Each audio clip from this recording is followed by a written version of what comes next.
মার্চের প্রথম দিনটা ব্রাজিল সমর্থকদের জন্য ভীষণ আবেগের নেইমার ভক্তদের জন্য ক্যালেন্ডারের পাতায় ১৬ মাসের দীর্ঘ অপেক্ষা ফুরালো অবশেষে। ঘরের ছেলে আগেই ফিরেছে ঘরে, এবার নিজ রাজ্যের রাজা ফেরার অপেক্ষা।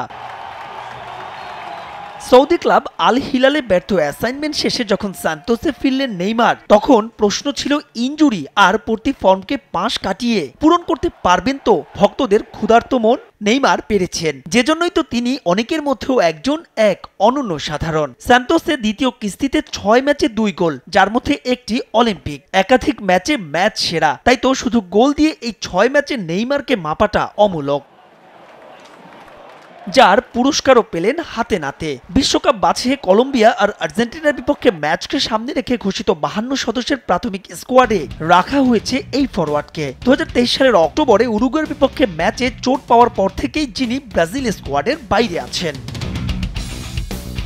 তবে সবচাইতে চমক বোধহয় অস্কারের ডাক পাওয়া। চাইনিজ লিগ থেকে চলতি বছর সাও পাউলোতে ফেরা এই মিডফিল্ডার ২০১৬ সালের পর আবারও ব্রাজিল জাতীয় দলে ফেরার দ্বার প্রান্তে। তাকেও ৫২ সদস্যের বহরে রেখেছেন হেড কোচ দরিভাও জুনিয়র।